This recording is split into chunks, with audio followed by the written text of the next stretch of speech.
전능하사 천지를 만드신 하나님 아버지를 내가 믿사오며 그 외아들 우리 주 예수 그리스도를 믿사오니 이는 성령으로 잉태하사 동정녀 마리아에게 나시고 본디오 빌라도에게 고난을 받으사 십자가에 못 박혀 죽으시고 장사한 지 사흘 만에 죽은 자 가운데서 다시 살아나시며 하늘에 오르사 전능하신 하나님 우편에 앉아 계시다가 저리로서 산 자와 죽은 자를 심판하러 오시리라. 성령을 믿사오며 거룩한 공회와 성도가 서로 교통하는 것과 죄를 사하여 주시는 것과 몸이 다시 사는 것과 영원히 사는 것을 믿사옵나이다. 아멘. 326장 찬양입니다. 326장입니다.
묵상할 말씀은 로마서 14장 4절에서 6절 말씀입니다. 로마서 14장 4절에서 6절 말씀 함께 봉독합니다. 시작. 남의 하인을 비판하는 너는 누구냐? 그가 서 있는 것이나 넘어지는 것이 자기 주인에게 있으며 그가 세움을 받으리니 이는 그를 세우시는 권능이 주께 있음이라. 어떤 사람은 이 날을 저날보다 낮게 여기고 어떤 사람은 모든 날을 같게 여기나니 각각 자기 마음으로 확정할지니라. 나를 중히 여기는 자도 주를 위하여 중히 여기고 먹는 자도 주를 위하여 먹으니 이는 하나님께 감사하며 먹지 않는 자도 주를 위하여 먹지 아니하며 하나님께 감사하느니라. 아멘.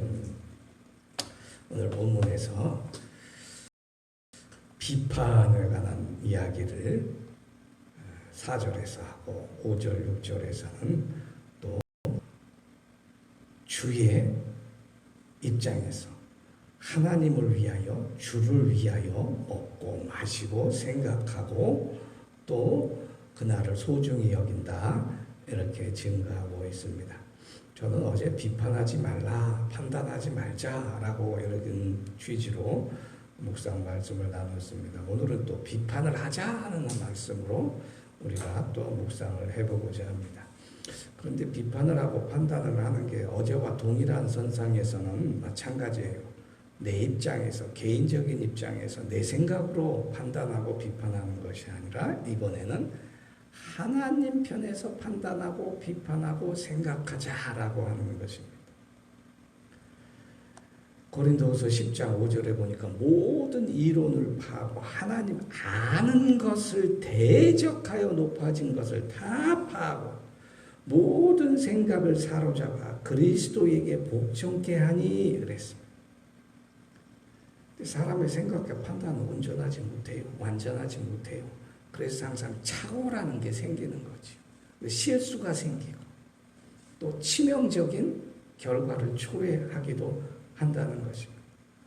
그런데 이런 판단과 생각의 연약함조차 우리가 하나님께 아뢰고 하나님의 마음으로 하나님의 편에서 생각하고 판단하면 절대 실수가 없고 절대 희생이나 헛된 것이 없다고 하는 것입니다. 여러분 좀 어려운 말로 철학적으로 설명하면 오늘 본문은 어떻게 세상을 살까? 하나님께서 내게 주신 시간을 어떻게 가장 보람되고 은혜롭게 지내는가? 이렇게 생각해 볼 수 있다는 것입니다. 어떻게 세상을 바르게 살까? 어떻게 은혜롭게 살아갈까?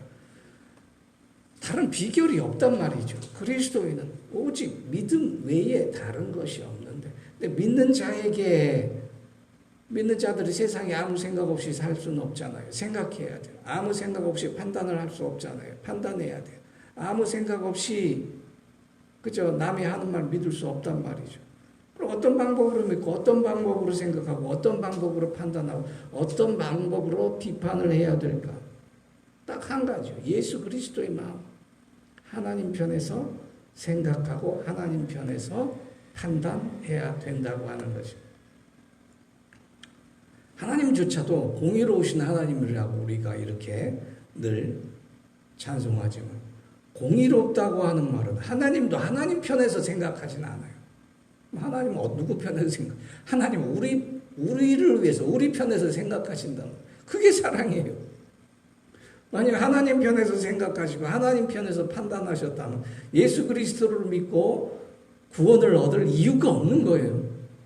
하나님이 우리를 사랑하시기 때문에 우리 편에서 생각하시고 우리를 위해서 그리스도를 세상에 보내시고 믿음으로 말미암아 의롭다함으로 꼭 구원을 받게 하신 것이란 말이에요. 하나님 편에서만 생각한다면 죄로 인해 죽을 수밖에 없는 거예요. 그건 당연한 거지요. 근데 하나님조차도 하나님 편에서 생각하지 않아요. 근데 사람들은 자기 편에서 생각해요. 하나님도 자기 편에서 생각하고 자기 위주로 생각하고 목회도 기도도 모든 일상도 다 자기 위주로 생각한단 말이에요. 하나님 위주로 생각하지 아니하고 판단하지 않는데 우리 사람들은 참 이상해요. 그렇게 교회에 이단이 막 파고드는 거예요. 한국의 교회들, 한국의 목사님들, 한국의 성도들 왜 이렇게 욕을 먹는가? 하나님 편에서 하지 않아요. 하나님 편에서 믿고 하나님 편에서 생각하고 하나님 편에서 양보하고 하나님 편에서 사랑하지 않는다고 하는 거죠. 그죠? 우리 교회가 잘났어. 우리 목사님이 최고야. 우리 교회는 변호사가 많아, 검사들이 많아, 사업가들이 많아. 그리고 그런 대로 또 교인들이 몰려가요. 왜냐하면 보험 상품 하나라도 팔려면 큰 교회 가서 교회 다녀야 생명보험 하나라도 팔 수가 있어요. 자동차 하나라도 팔려면 돈 많은 부자 교회가 차를 팔지 가난한 교회에서 무슨 차를 팔겠어요. 농촌 교회에서. 그러다 보니까 교회가 병드는 거예요. 믿음을 가지고 구원을 얻으려고 말씀으로 은혜롭게 살아가려고 교회를 가는 거지. 사업을 하고 사업하려고 교회를 간단 말이에요. 자기 편에서 생각하고 자기 편에서 판단하니까 문제가 생긴다는 거예요. 간단한 일례로 우리 젊은 부모님들은 다 자식들 다 뭐 커서 그렇게 뭐 큰 적은 없으시겠지만 이제 손주들도 그렇잖아요. 여러분 자식들 공부 잘하고 좋은 자리 취직하고 또 평안히 사는 거 그거 다 부모의 오랜 소원이고 부모의 사랑이에요. 그걸 누가 뭐라 그래요. 근데 자식들이 공부를 좀 잘했으면 좋겠는데 공부 때문에 아주 사람들이 힘들어하잖아요. 도시 교회나 농촌 교회나 농촌 교회 아이들이 없는 곳은 농촌 교회 도시에서 애들을 공부시켜서 다 내보내는 거죠. 그래서 아이들이 없단 말이에요. 근데 가만 보면 제가 비법을 하나 가지고 있어요. 자식들 공부 잘하는 거, 손주들 공부 잘하는 거 비법 딱 한 가지밖에 없어요. 생각하는 법을 가르쳐요. 생각하는 법. 어떤 생각이에요? 큰 생각하는 거. 큰 생각. 보다 크게 생각하는 거. 보다 하나라도 더 내다볼 수 있는 거. 그것이 생각하는 방법이란 말입니다. 서양 사람들은 중고등학교 때 철학이라는 걸 배워요. 그 철학이 무슨 뭐 개똥 철학, 무슨 사주 철학 이런 철학이 아니라 공부하는 방법을 철학이라고 그래요. 그 철학은 진리를 찾는 공부, 진리를 찾는 방법을 알려주는 공부예요. 철학은 진리를 아는 공부가 아니라 진리를 찾는 방법을 알려주는 게 철학이라고 그래요. 그게 필로소피라고 하는 서양의 철학이라는 그런. 근데 우리는 그 철학을 언제 가요? 대학교 때 배워요, 대학교. 요즘 뭐 중국어, 고등학교 때도 배우지만. 그런데 서양에서는 이 철학을 어느 때 배우냐면 중학교 이전에다 초등학교 후반부터 중학교 때까지 다 배운단 말이에요. 미리부터 배워. 근데 왜 이 학문을 미리 배우냐면 이 학문이 생각하는 법을 가르쳐요. 생각하는 법.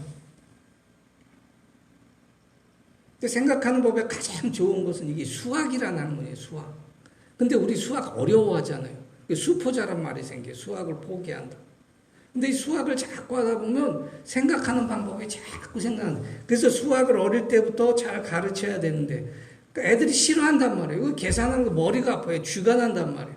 근데 문제는 뭐냐 하면 자꾸 생각하는 거 어릴 때부터 유아 때부터 자꾸 생각하는 거 가르치다 보면은 아이들이 스스로 뇌가 발달하고 스스로 생각하면서 스스로 공부할 줄 아는 방법을 이렇게 터득한단 말이죠.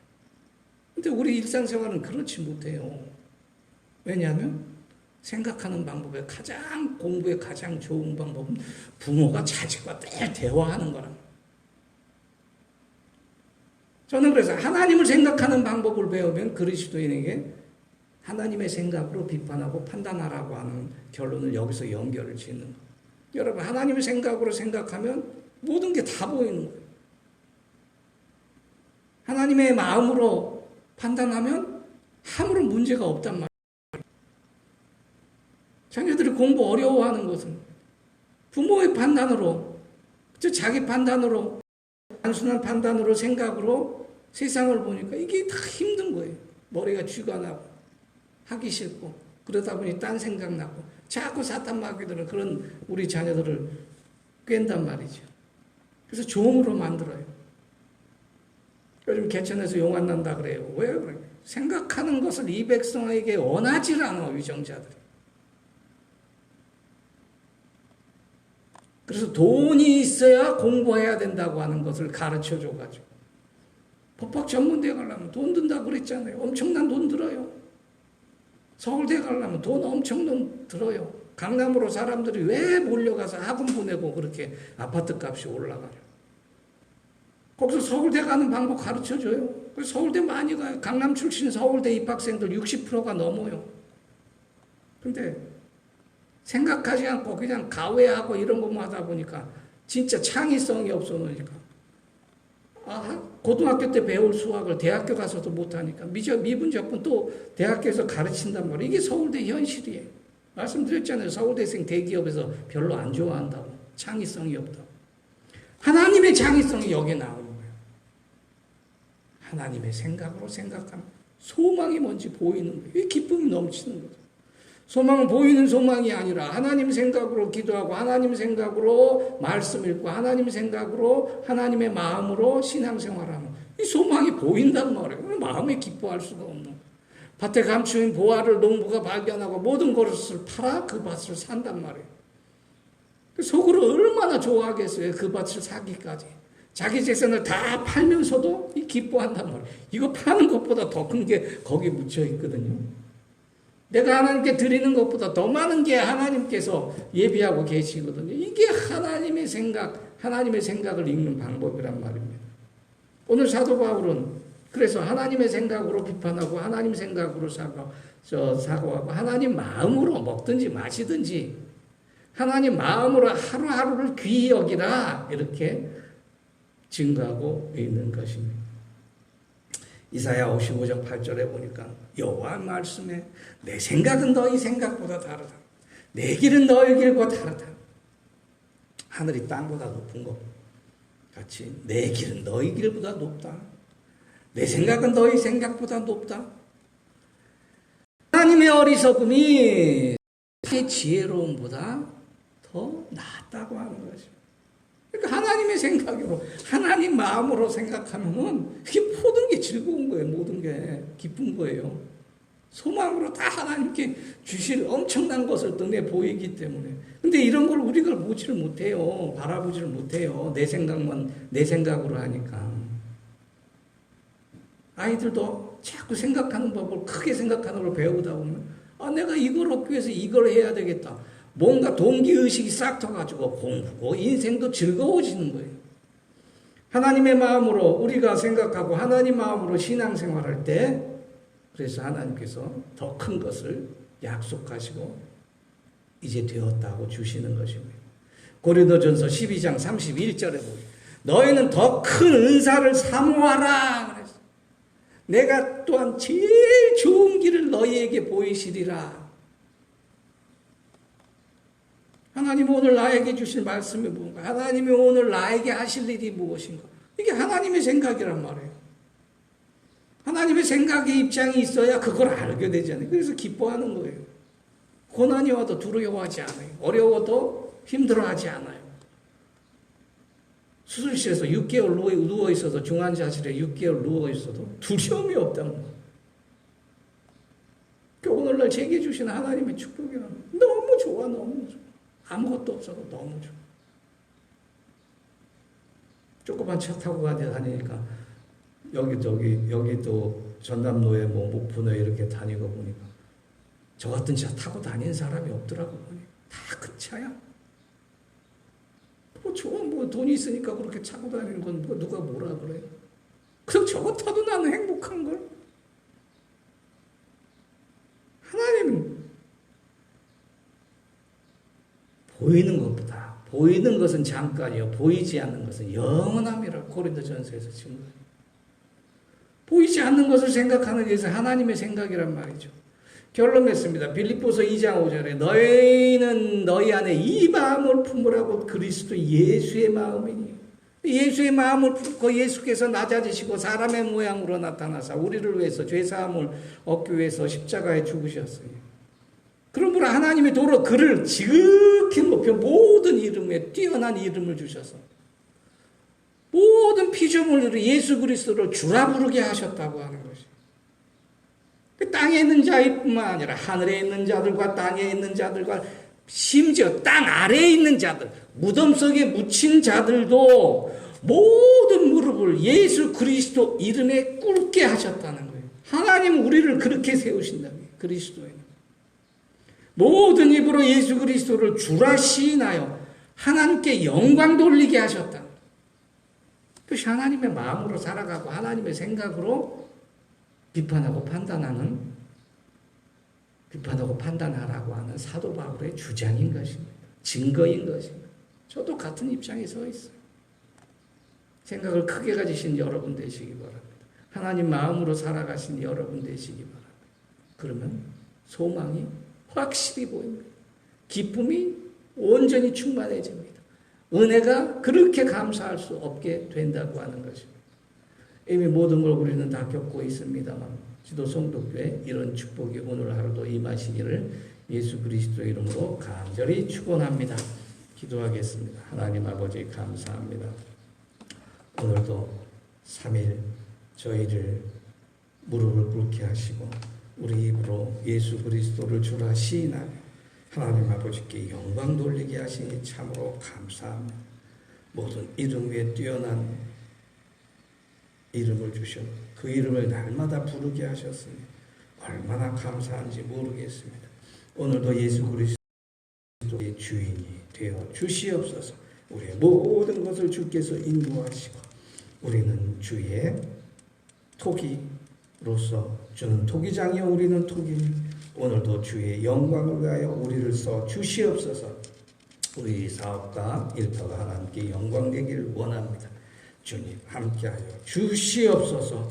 오늘도 병상에 있는 우리 성도들 주님께서 붙들어 주셔서 치유의 은총으로 함께하여 주시옵고 또 온전히 낫기 위하여 치료를 위하여 또 서울에 흘러간 우리 김영재 권사님 이번에 계시는 우리 김근은 집사님 주님께서 붙들어 주시고 몸과 영혼을 온전히 강건케 하여 주셔서 전보다 더욱 신앙이 충천하게 하시고 기도의 열심으로 하나님께 감사함을 누릴 수 있는 성도 되기를 원합니다. 가정과 기업과 일터에서 오늘도 일하는 우리 권사님, 집사님, 우리 또 장로님을 비롯하여 우리 모든 기장교회 교직자들 가정 주님께서 붙들어 주시옵소서. 이 새벽에 아뢰오니 하나님의 생각과 넉넉한 그리스도의 마음으로 소망을 바라보고 기뻐하며 또 그 기쁨이 날마다 충만할 수 있도록 오늘도 복 주시옵소서. 우리 이어쁜 어여쁜 우리의 손주들이 있습니다. 오늘도 학교 가서 열심히 이 무더운 데 공부하는데 지혜를 허락하여 주시고 믿음으로 하나님을 바라보 날마다 즐거워할 수 있는 귀한 청소년 시절 될 수 있도록 주님 축복하고 인도하여 주시옵소서. 감사드리오며 예수 그리스도 이름으로 기도하옵나이다. 아멘. 주의 기도로 마칩니다. 하늘에 계신 우리 아버지여 이름이 거룩히 여김을 받으시오며 나라에 임하옵시오며 뜻이 하늘에서 이룬 것 같이 땅에서도 이루어지이다. 오늘날 우리에게 일용할 양식을 주옵시고 우리가 우리에게 죄 지은 자를 사하여 준 것 같이 우리 죄를 사하여 주옵시고 우리를 시험에 들게 하지 마옵시고 다만 악에서 구하옵소서. 되게 나라와 권세와 영광이 아버지께 영원히 있사옵나이다.